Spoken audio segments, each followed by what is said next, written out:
Hi guys, it's Yao. Welcome back to my channel.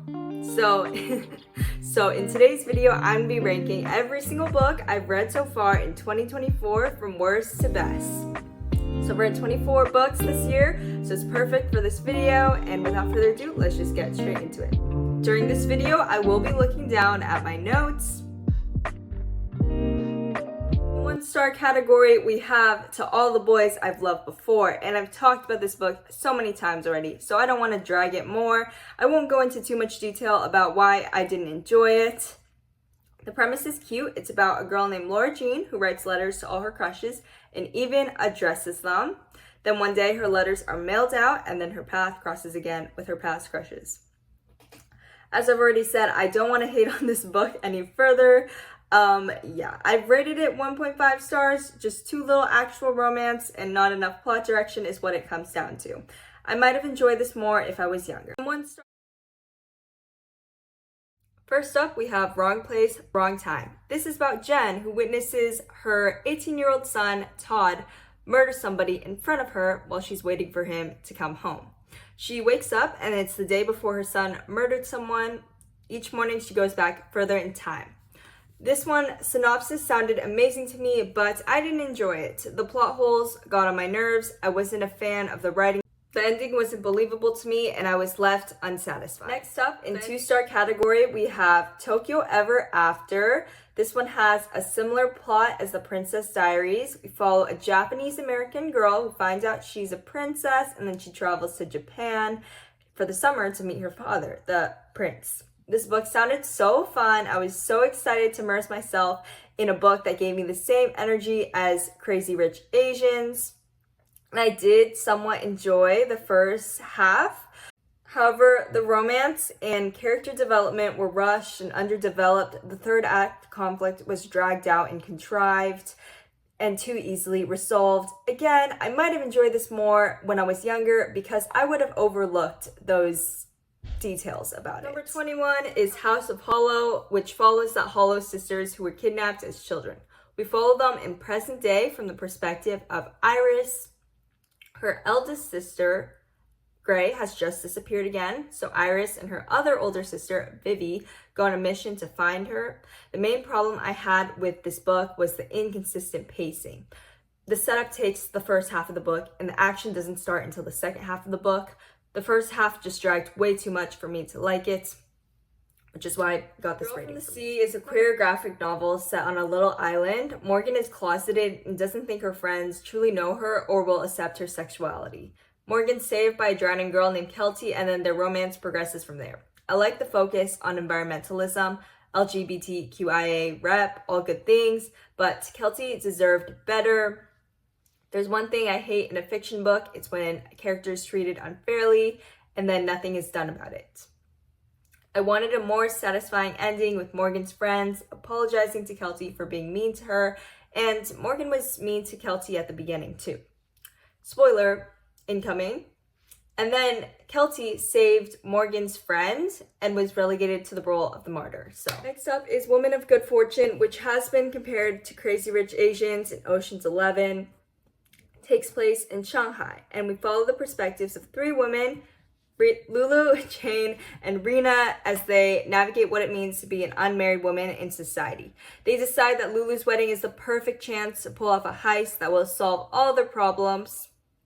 I don't want to be too harsh to a debut novel, especially by an author of color, but I will be honest with my criticisms. So this book had its funny and lighthearted parts, but at times it veered towards being nonsensical and dull. The motives for the heist weren't believable enough for me. Side characters were not fully fleshed out, seemed like caricatures. The execution of the heist came off sloppy. In 3-star category, the first book is Lamb to the Slaughter. Short feminist story I read for school. I will be reviewing this with spoilers.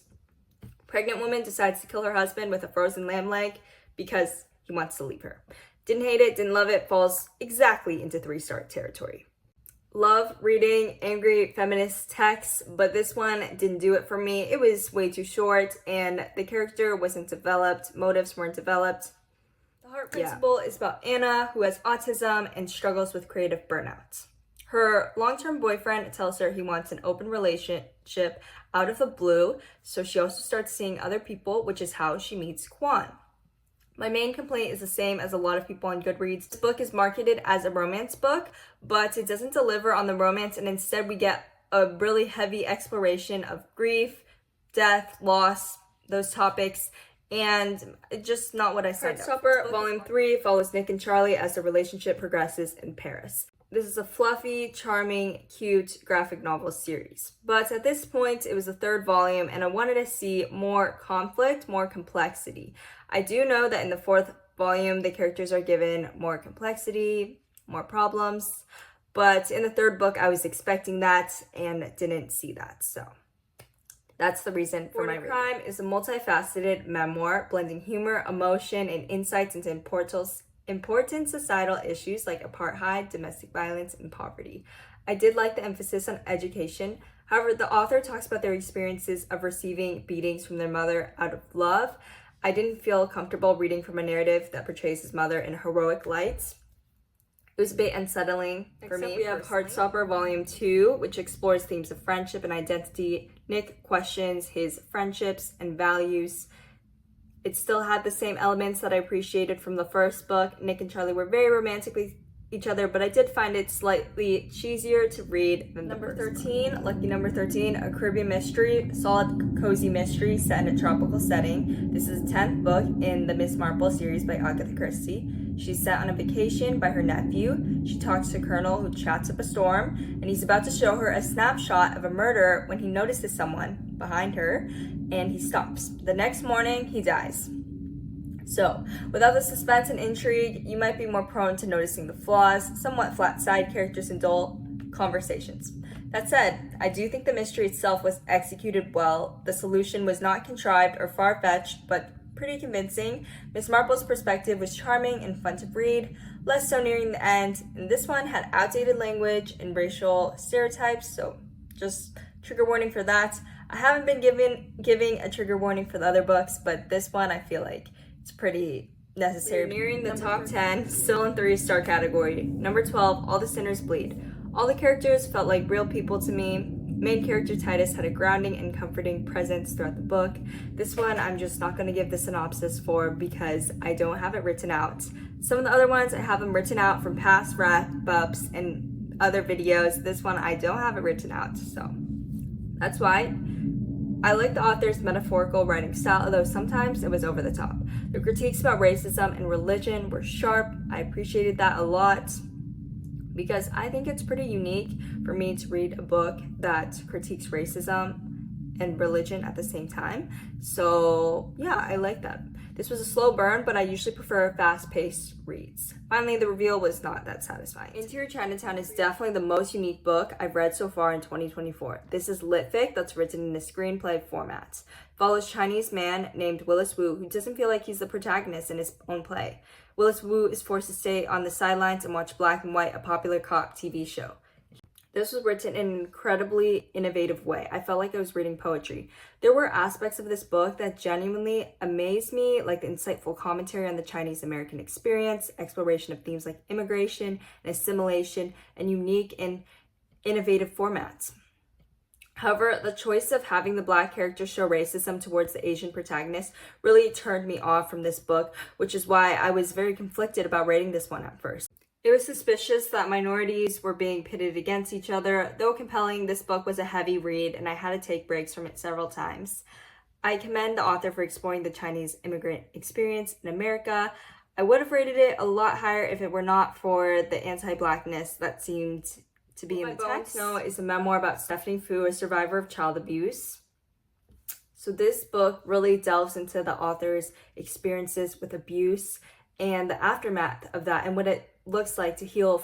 Abuse is such a difficult topic to come to terms with and write about. It can be incredibly painful to go back into your memories and re-traumatize yourself almost by writing it down. So I really commend the author for doing that. And I think this book will be helpful for a lot of people. Personally, I did think the first half resonated with me more. Not even the first half, like the first third mostly about her past experiences. Where the Mountain Meets the Moon is a middle grade fantasy novel about Min Lee, a young Chinese girl who lives with her two parents in a poor farming village.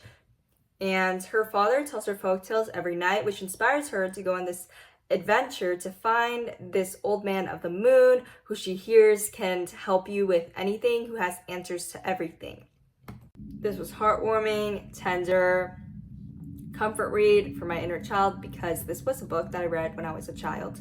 And though I like the tender moral messages sprinkled throughout, the book seemed to promote the idea that poverty can be solved by being generous to others. That's not true. It's fantasy though, so I do understand why the ideas can be unrealistic. I'm going to try to get through the next ones a little quicker because this is taking me a while. Number 8 is Inheritance, a visual poem.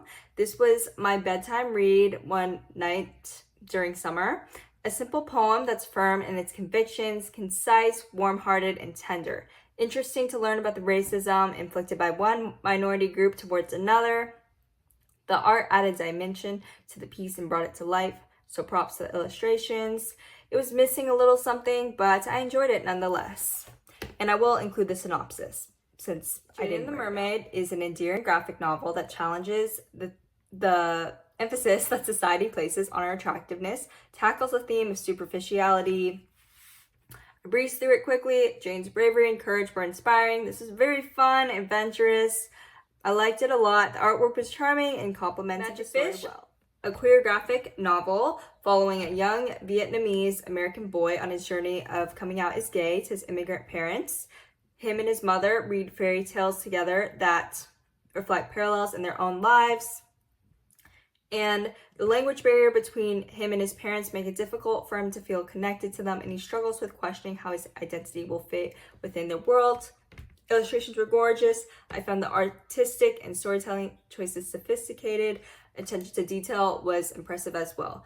But the book was more character-driven and slice of life than I expected. I also thought I was missing a sense of closure at the end, and the pacing was rushed at some points in the book. Okay, we are down to the top 5. Things you may find hidden in my ear. Poetry collection in which the author shares his experiences living under attack in Palestine. I admire the author's resilience so much. This collection is sobering and gritty, with the middle section being especially powerful that I even started tearing up. There's something so raw and real about this poetry collection. It just feels like a book that speaks to humanity as a whole, and that's the best way I can describe it.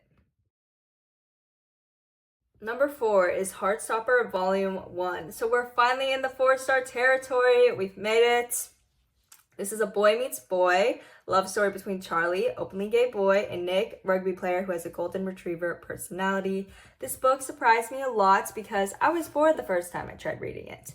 It was wholesome and funny and slightly too cheesy, but it was the mental relief I needed after reading books with heavier themes for 2 months. I found it to be a happy and fun read. I've heard that this book does fetishize gay men. I'd love to know your perspective if you're gay. Their Vicious Games. This follows Adina Walker, black teen who has recently lost her Ivy League acceptance due to school fights. Not all is lost because there's a competition hosted by the Remingtons who founded Edgewater Academy, this rich private academy. The contest is called The Finish, in which 12 girls are selected to compete, and there are 3 main events. The winner will be sponsored by this ultra-wealthy family for the rest of their life. It was action-packed, filled with suspense and high stakes. The characters had complex motivations and were interesting to read about. I appreciated the social commentary about wealth, inequality, privilege, and even the flaws in the education system. Some parts of the book were too slow for my liking, but the pacing overall was fast-paced. Number 2, Death on the Nile, is set in Egypt, where Lynette Ridgway, who's beautiful, rich, hated, and admired, is killed. This is the 17th book in the Hercule Poirot series. The setup before the murder is taught with drama, intrigue, and emotion. It's the perfect summer read. Poirot's perspective is a treat to read from. The cast of characters is interesting and realistic. There was a vivid and lush atmosphere. Christie was fair with giving out clues, so I guess whodunit before the reveal, which made my experience reading the book even more satisfying. My main gripe with the book is the racism, as well as the racial, foreign, and communist stereotypes, which I thought were cruel. Finally, coming out on top, we have Permission to Come Home, Reclaiming Mental Health as Asian Americans. mental health and self-help book specifically for Asian Americans. This book takes a closer look at the cultural practices in Asian American communities that discourage prioritizing mental health and emotions and how we can challenge these practices. It takes a deep dive into societal stereotypes about Asian Americans that lead to emotional suppression. Each chapter starts with permission to do something, like for example, permission to say no, permission to play, permission to come home, which is the last chapter. It is thoughtfully written and worth reading. The chapter on boundaries was my favorite. It examines the Asian American experience with considerable depth and detail. While many parts of the book were tedious and slightly uncomfortable to read, that was due to the nature of the topic rather than a fault within the book itself. A 5-star read that I loved a lot. In my last video, I was raving about it, and I think it would be incredibly healing and comforting for any minority person, any person part of a minority group or underprivileged background, Asian American or not. Thank you guys so much for watching, sending you so much love, and goodbye.